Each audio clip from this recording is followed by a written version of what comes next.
रानीगंज के खेल प्रेमियों और उभरते फुटबॉल खिलाड़ियों के लिए एक उत्साहजनक खबर है। औद्योगिक समूह श्याम मेटालिक्स की ओर से रोबिन्सन स्टेडियम में एक अत्याधुनिक फुटबॉल अकादमी की शुरुआत की जा रही है। इस पहल का मुख्य उद्देश्य क्षेत्र के 6 से 14 वर्ष तक के प्रतिभावान लड़के और लड़कियों को पेशेवर प्रशिक्षण देकर राष्ट्रीय स्तर के लिए तैयार करना है। शुक्रवार को श्याम सेल गेस्ट हाउस में आयोजित एक भव्य संवाददाता सम्मेलन के दौरान इस परियोजना की विस्तृत रूपरेखा साझा की गई।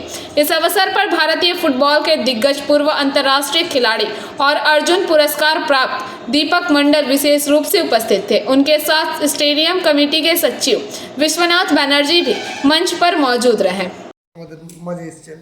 তো কীরকম কী ভাবছেন, সম্ভাবনা কীরকম কী রয়েছে আর কীরকম কী মানসিকতা রয়েছে, কারা কারা এই আপনার কাছে কোচিংয়ের সুযোগ পাবে, এইগুলো যদি একটু আমাদের বলেন। এটা তো সত্যি কথা, এটা মানে খুবই দূর আছে কলকাতা থেকে।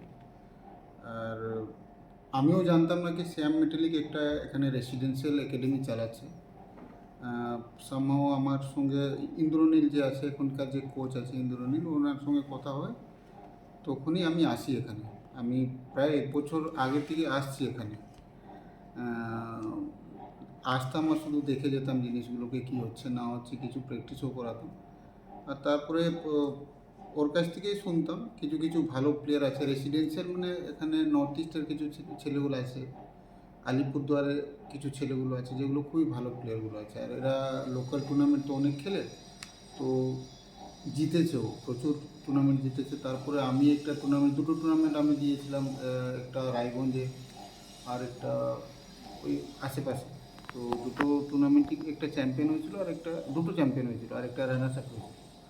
আর ওখানে কলকাতা লিগে যেগুলো প্রিমিয়ার ডিভিশনে খেলে ওই টিমগুলো 2-3টে খেলেছিল। তো ওদেরকে হারানো মানে একটা ভালো কন্ডিশন আছে কি, ভালো প্লেয়ার আছে, তাই জন্যই টিম জিতছে বা ওদেরকে হারাতে পারছে জিনিসগুলো।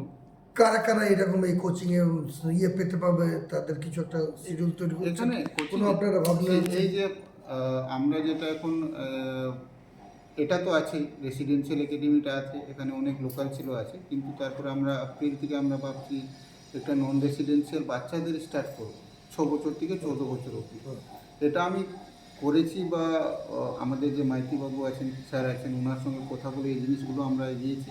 এখানকার যে লোকাল আছে, এই যে আশেপাশে, যে এখানে কোনো ফুটবল ক্যাম্প নেই, ওইভাবে ক্যাম্প নেই, চলে না, নন রেসিডেন্সিয়াল চলে না। তো আর 6 বছর আমাকে লাগছে না চলে, আমি জানি না, আমি যেটুকু জানি এখানে ওইভাবে চলে না জিনিসগুলো। তো তাই জন্যে আমি একটা এই সুযোগটা নিয়েছি। আর এখন 6 থেকে 14 বছর আমি নিশ্চয়ই দেখব, কিন্তু এখন 6 বছরকে তো আমি কোথাও নিয়ে খেলাতে পারবো না, কিন্তু এই যে 13, 14, 15 বছরের বাচ্চাদের আছে, আমাদের যে এই যে এখানকার যে টিমটা আছে, ওরা 5 ডিভিশনে কোনো টিমের সঙ্গে এদের সঙ্গে টাই আপ আছে, তো এখান থেকে ওরা গিয়ে খেলতে পারে।